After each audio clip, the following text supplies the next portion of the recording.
প্রচণ্ড তুফান শুধু বাংলাদেশের সিনেমা জগতে নয়, সারা বিশ্বের সিনেমা জগৎকে আসলে তোলপাড় করবে এবং সেই প্রত্যাশা নিয়ে হচ্ছে যে শাকিব খানের আমি অনেক বড় ভক্ত, আপনারা সবাই জানেন সেটা।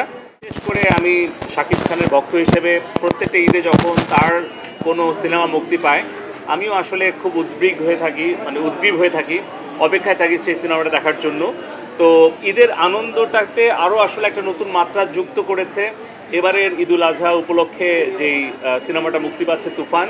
কারণ তুফানের এই সিনেমাটা নিয়ে সকলের মতো আমিও অপেক্ষায় ছিলাম এবং আমিও খুব অপেক্ষায় আছি যে এই সিনেমাটা দেখব। কারণটা হচ্ছে যে একটা তো হচ্ছে যে শাকিব খানের আমি অনেক বড় ভক্ত, আপনারা সবাই জানেন সেটা।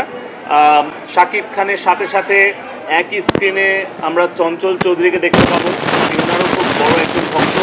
তার সাথে নাবিলা এবং প্রীতম হাসান এবং পাশাপাশি আমাদের খুব আমি বলবো যে রায়হান রাফি এখন পর্যন্ত আমাদেরকে পরাণ কিংবা সুরঙ্গ এবং তুফান যেটুকু দিয়েছে এর বাইরেও রায়হান রাফির কিন্তু ভবিষ্যতে বাংলাদেশের চলচ্চিত্রকে একেবারে বিশ্ব দরবারে নিয়ে যাওয়ার মতো তার সেই রয়েছে। প্রচণ্ড তুফান শুধু বাংলাদেশের সিনেমা জগতে নয়, সারা বিশ্বের সিনেমা জগৎকে আসলে তোলপাড় করবে এবং সেই প্রত্যাশা নিয়ে এসেছি। আমার প্রত্যাশাটা অনেক অনেক বেশি তুফানের কাছ থেকে, এবং তুফানের যে দুটো গান আমি শুনেছি দেখেছি ইউটিউবে, আজকেও আসার সময় শুনতে শুনতে আসছিলাম।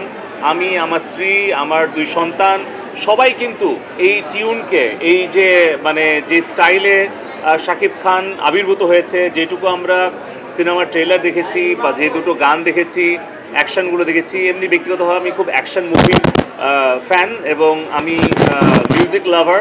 সব কিছু মিলিয়ে আমার প্রত্যাশা তুফান অতীতের সব রেকর্ড ভঙ্গ করে নতুন রেকর্ড সৃষ্টি করবে এবং সারা বিশ্বের দরবারে বাংলাদেশের চলচ্চিত্রটাকে একটা মর্যাদা আসরে নিয়ে যাবে এবং আমাদের সুষ্ঠু বিনোদনের একটা জায়গাও তৈরি করবে। আমি গতকালকে থেকে দেখছিলাম যে ঈদের দিন থেকেই যেভাবে সিনেমা হলমুখী বিভিন্ন শ্রেণী পেশা বয়সের মানুষ, এটা আসলে আমাদের খুব আনন্দিত করে। কারণ আমরা চাই যে বাংলাদেশের যেই ট্যালেন্টেড আর্টিস্টরা আছে, পরিচালক, নায়ক, নায়িকা, গায়ক, গায়িকা, মিউজিশিয়ান এবং ক্যামেরা পার্সন, ক্যামেরার পেছনে সব কিছু মিলিয়ে আমাদের যে মেধা, এটা আসলে বিশ্বের দরবারে তুলে ধরার মতো মেধা আছে, সুযোগটা দরকার। আমি মনে করি তুফানটা সেই জায়গাটাতে আরেকটা বড় ধাক্কা দেবে।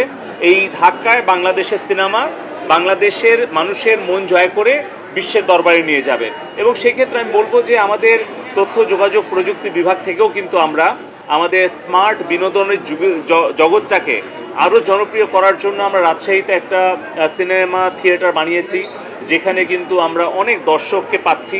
সেখান থেকে আমাদের হাইটেক পার্ক আয়ও করছে।